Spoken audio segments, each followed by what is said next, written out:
Via das pentoses. Descrição.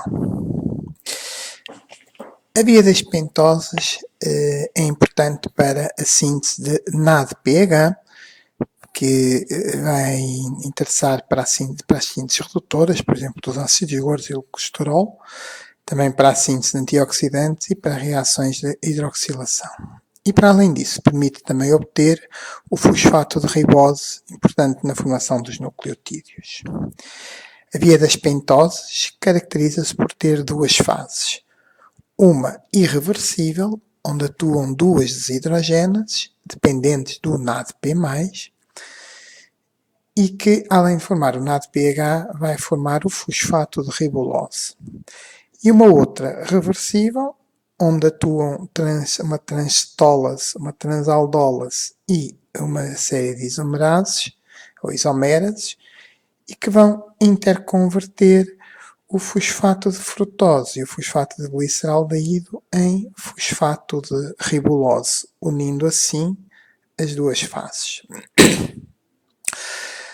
Começando pela fase irreversível, a primeira reação ocorre com o fosfato de glicose, o 6-fosfato de glicose, que vai reagir através de desidrogénase do fosfato 6 de glicose, portanto, que vai, no fundo, retirar dois hidrogénios no carbono 1 e vai formar o fosfato de gliconolactona, ou seja, vai transformar este semiacetal, que no fundo era uma função aldeído, numa função ácido, que porque está a formar um éster interno, chama-se lactona. Esta reação é dependente do NADP+, e forma-se NADPH. De seguida, esta lactona vai sofrer a ruptura do anel através de uma hidrólase, a hidrólase do 6-fosfato de gliconolactona. Vai-se abrir este anel por entrada de água e forma-se o fosfato do D-gliconato, que no fundo corresponde a uma forma linear da glicose oxidada no carbono 1. E, portanto, formando então aqui o ácido, é o ácido gliconato. Ácido glicónico, neste caso na forma de sal, gliconato, e que está também ligado ao fosfato no carbono 6, que já estava. Novamente sofre uma segunda oxidação, desta vez no carbono 3, já está do carbono 1, no carbono 3, e ao sofrer esta oxidação vai haver a perda do CO2, que era correspondente ao carbono 1. Ocorre assim uma chamada descarboxilação, porque sai CO2, oxidativa.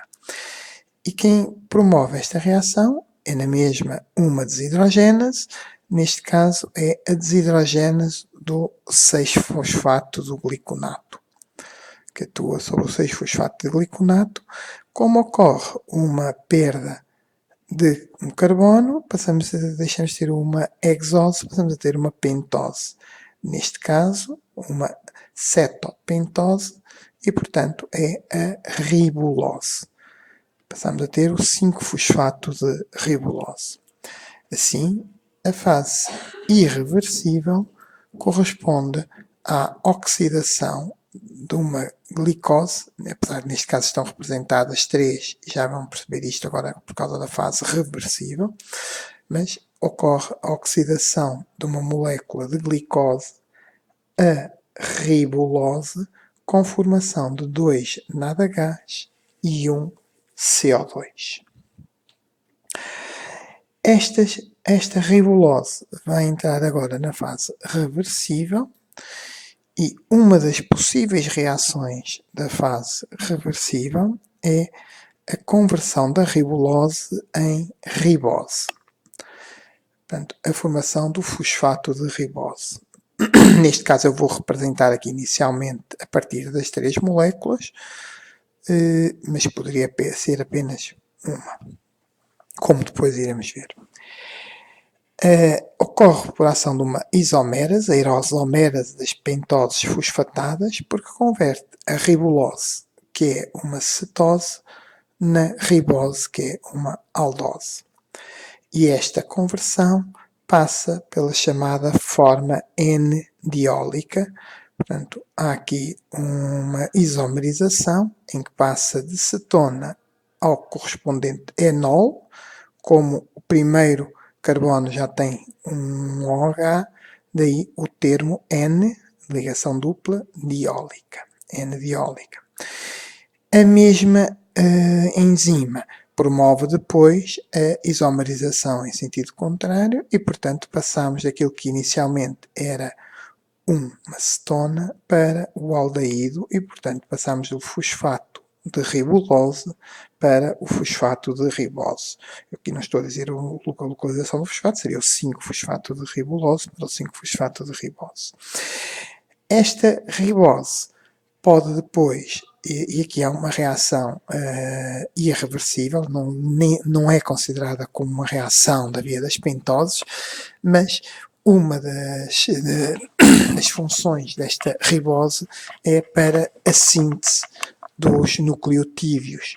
E para isso é necessária a sua ativação, e a sua ativação dá-se por ação de uma enzima que é a sintétase do fosfato e pirofosfato de ribose, chamado vulgarmente PRPP, em que reage com o ATP, só que em vez de ficar um fosfato, fica um pirofosfato e liberta-se AMP.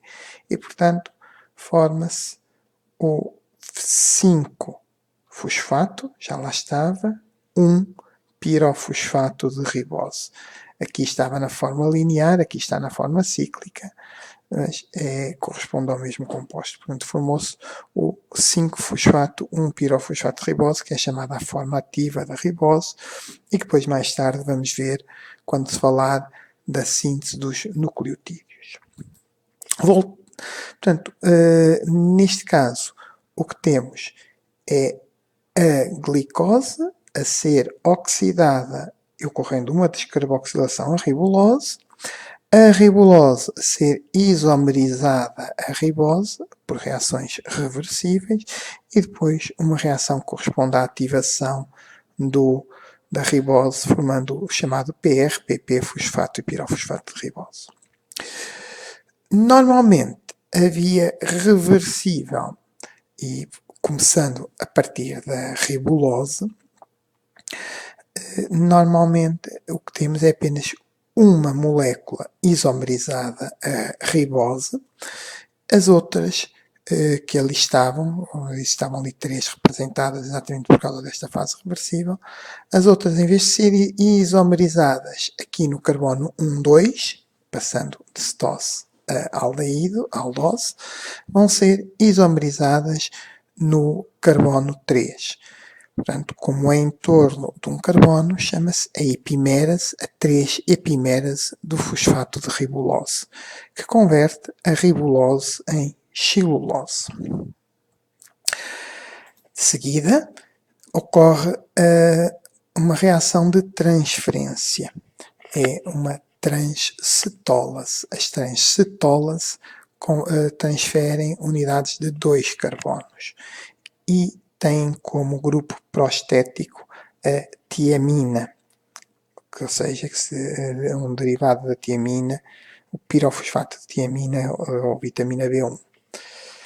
E o que vai ocorrer é que uma xilulose reage com uma ribose e 2 carbonos são transferidos da xilulose para a ribose, ficando assim a ribose tinha 5 mais 2, 7 carbonos, e daí o nome cedoheptulose, neste caso o 7-fosfato de cedoheptulose, e a xilulose, que tinha 5 carbonos, ao perder 2 fica com 3 e forma-se o 3-fosfato de gliceraldeído. Nestas reações verifica-se sempre que o aldeído passa a cetona e a cetona passa a aldeído. Bem, na transcetólase temos o grupo prostético a tiamina e são transferidos 2 carbonos.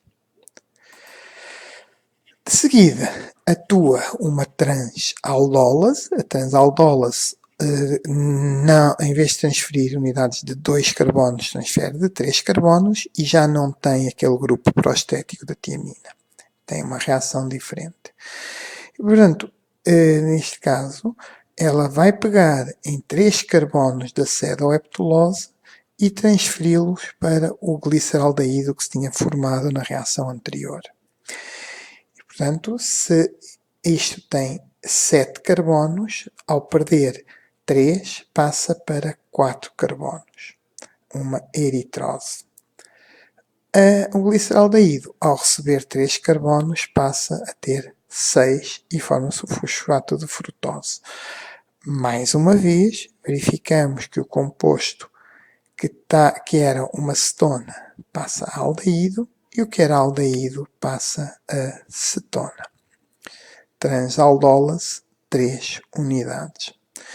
E, portanto, promove a reação entre o fosfato de cedoheptulose e o fosfato de gliceraldeído, formando-se fosfato de frutose e fosfato de eritrose.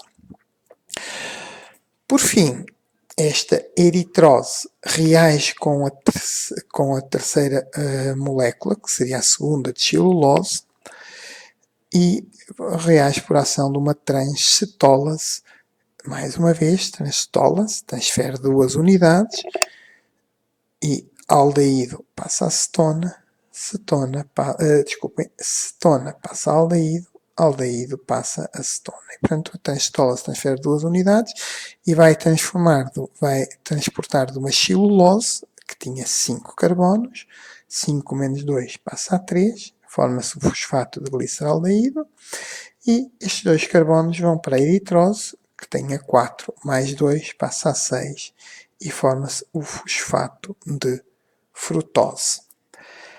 Assim, na fase reversível, e partindo das 3 ribuloses, temos 2 ribuloses convertidas a celulose por uma epimerase, é uma isomerase, ou isomerase, a ribulose convertida a ribose e depois a tal troca. Primeiro, o fosfato de ribose reage com celulose, pela transcetólase, a ribose recebe 2, passa a cedoheptulose, a celulose perde 2, passa a gliceraldeído. Depois, através da transaldólase, passa de 7, perde 3 para 4, a eritrose, 3 mais 3, 6, frutose. E por fim, a frutose a reagir com a terceira molécula de celulose, 6, a eritrose a reagir com a celulose, 4 mais 2, 6, frutose, e a celulose forma o gliceraldeído.